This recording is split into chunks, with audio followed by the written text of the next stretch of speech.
Chapelle de la vie dit les choses de Dieu sont spirituelles et pas littéraires. Ce n'est pas vrai.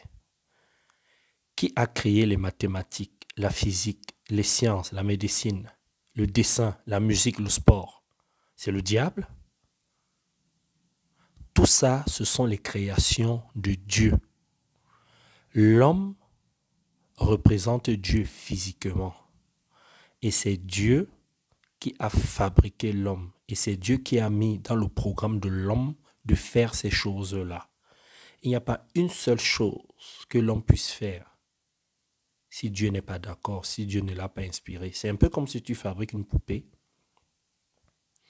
et dans cette poupée, tu mets des programmes. Donc tout ce que cette poupée va faire vient de toi parce que c'est toi qui as installé ça. C'est la même chose.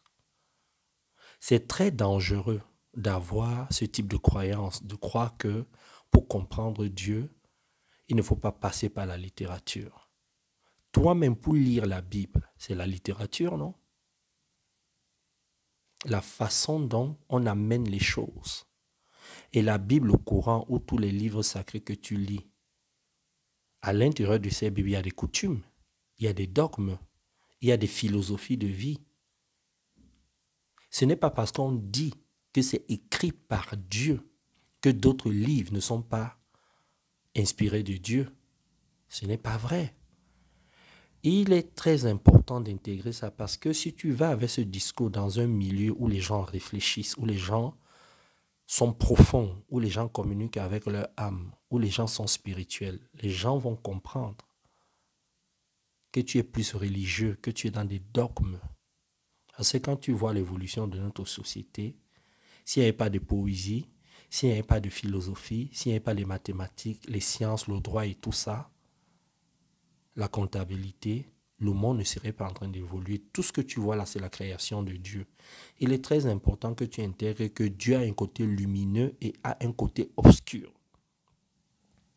Dieu a mis en l'homme la connaissance et la capacité de violer, de tuer, de mentir, d'escroquer. Et il a aussi mis en l'homme la capacité d'aimer, de pardonner, de prendre de la hauteur, de faire du bien. Tout ça, ce sont les différentes facettes de Dieu. Dieu a deux facettes, une partie obscure, une partie lumineuse. Seulement que dans sa partie la plus haute, dans son énergie la plus haute, il est amour. Mais quand tu creuses, tout ce qui est peur vient de l'amour. Sors des dogmes, sors des croyances, sois plus spirituel que religieux. Ça va beaucoup t'aider. On passe à la seconde question. Alors, il y a Nanou qui dit « Une femme ambitieuse n'effraie-t-elle pas des hommes ?» Alors, il est très important de comprendre qu'un homme qui est effrayé par une femme ambitieuse est un homme qui n'a pas confiance en lui. Soit il a été formaté par des dogmes, des doctrines où on enseigne que l'homme est supérieur à la femme, parce que tout ça vient aussi du fait que dans certaines religions, on dit qu'on a endormi Adam, on a pris sa côte pour fabriquer la femme, donc Ève. Quand tu as grandi dans ce type de dogme de croyance, effectivement, dans ta tête, il est possible que tu penses que tu es supérieur à la femme et qu'une femme ne doit pas être ambitieuse. Ça peut être une explication. La deuxième explication peut se trouver dans l'éducation de cet homme. S'il a grandi dans un environnement dans lequel les femmes restent à la maison, s'occupent des enfants, ou alors font le minimum, dans son activité mentale, dans ses croyances, il ne sera jamais en sécurité, il ne saura pas comment se positionner face à une femme ambitieuse.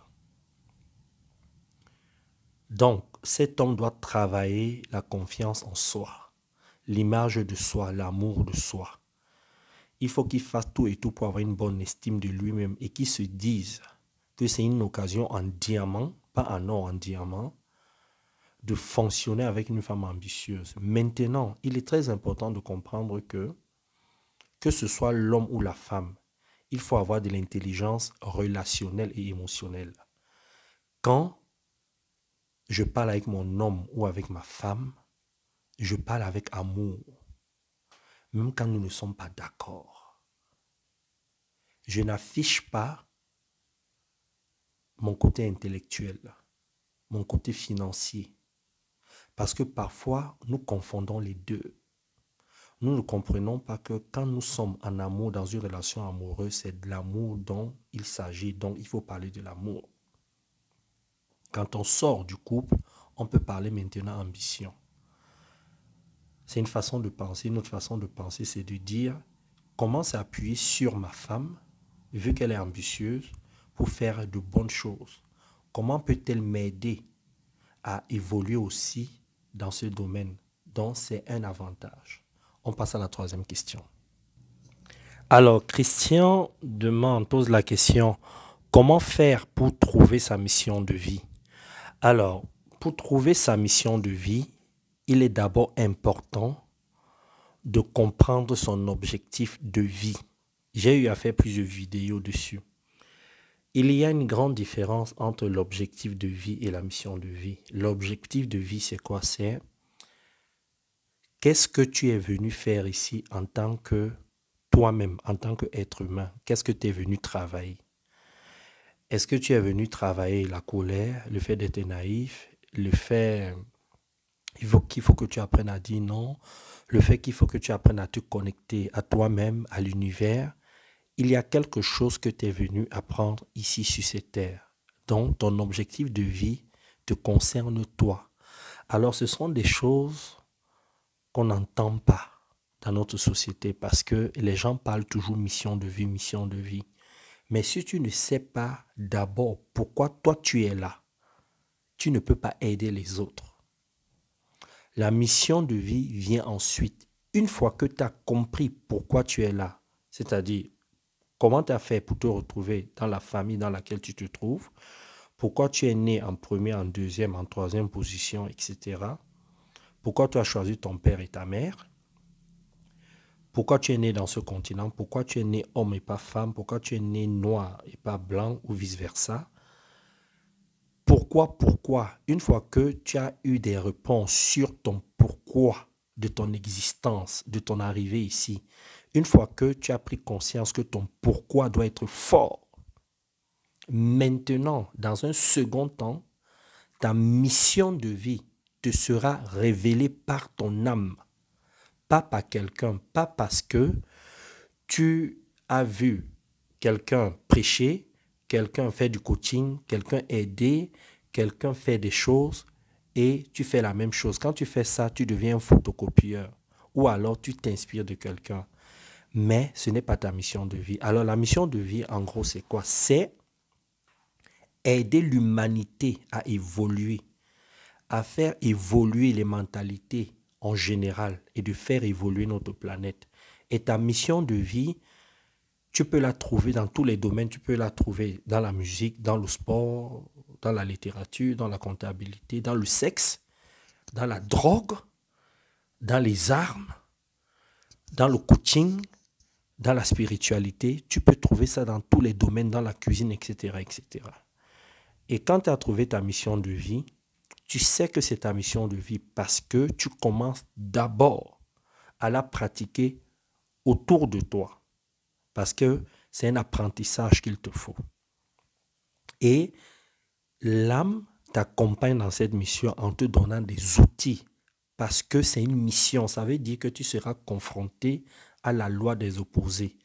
Tu auras en face de toi des résistances au changement. Tu auras en face de toi des gens qui vont te combattre. Mais toi, tu ne vas pas combattre ces gens parce que tu es protégé. Ce n'est plus toi seul qui es au contrôle. L'âme prend le dessus. Parce que l'âme est là, mais l'âme ne force pas les choses. Alors, quand ton âme décide de prendre le dessus, tu le sais. Et tu vis les choses différemment. Ça ne veut pas dire que tu ne vas pas vivre des difficultés. Ça ne va pas dire que tu n'auras pas de problèmes, mais tu sauras comment les traverser facilement. Ça ne va pas t'atteindre. Ok les athlètes, je reviendrai dans d'autres vidéos pour vous faire des questions-réponses. Bisous et bye bye.